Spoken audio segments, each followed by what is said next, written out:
اعوذ باللہ من الشیطان الرجیم بسم اللہ الرحمن الرحیم۔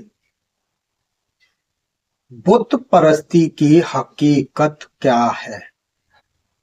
بت پرستی کی حقیقت کیا ہے؟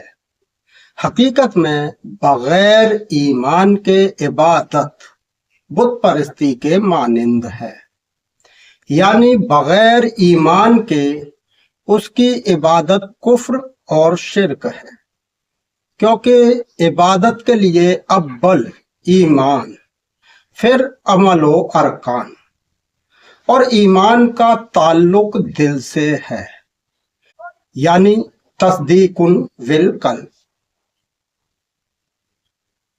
اور تصدیق بالقلب والے ہی زندہ دل والے ہیں، اور زبان سے ایمان کا اقرار کرنے والے وہ غافل دل والے ہیں، یعنی اقرار باللسانی، غافل دل والے ہیں۔ اور جو دل ایمان سے غافل ہو وہ دل کافر ہے، اور غافل دل والوں کی عبادت بت پرستی کی مانند ہے، یعنی ذکر زندہ اور غافل مردہ دل ہے، کیونکہ غافل دل میں ایمان داخل ہوا ہی نہیں۔ سورہ حجرات آیت 14 اردو ترجمہ۔ عرب کے دیہاتی کہتے ہیں ہم ایمان لائے۔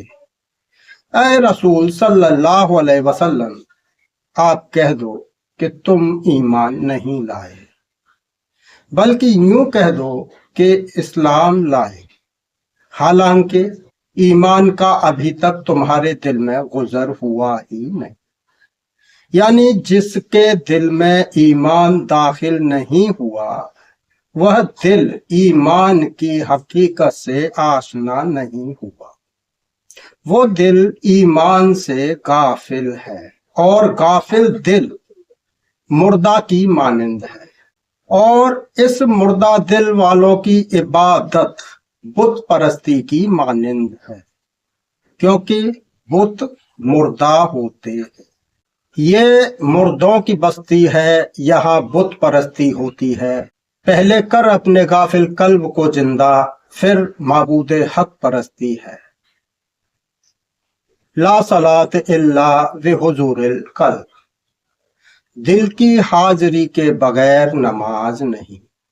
وہ نماز نہیں اگر دل میں معبود حق موجود نہ ہو، یعنی نماز صرف جسمانی حرکتوں کا نام نہیں ہے، بلکہ دل اور روح کو توجہ کے ساتھ اللہ کی بارگاہ میں کھڑے ہونا ہی اصل نماز ہے۔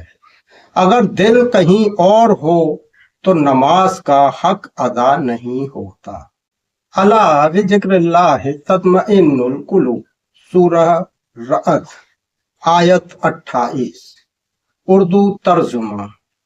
خبردار، اللہ کے ذکر سے ہی دلوں کو سکون ملتا ہے، یعنی جو ایمان لائے ان کے دل اللہ کے ذکر سے اطمینان حاصل کرتے۔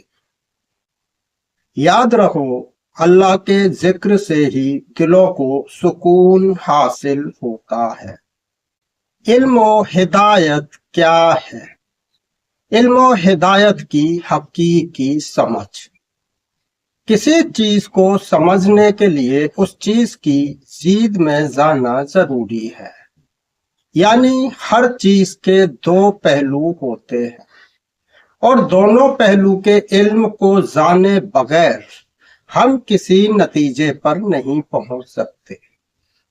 اس لیے اللہ سبحانہ تعالیٰ نے ہر چیز کی دو قسمیں بنائی، یعنی ہر چیز کے دو پہلو بنائے، اور ہم نے ہر چیز کی دو قسمیں بنائی تاکہ تم نصیحت حاصل کرو، یعنی ہم سب کو حق اور باطل کے دونوں پہلو کے علم و ہدایت سے واقف ہونا ہو، تبھی ہم راہ حق پر چل سکتے ہیں، نہیں تو ہم گمراہ ہیں شیطان کی مانند۔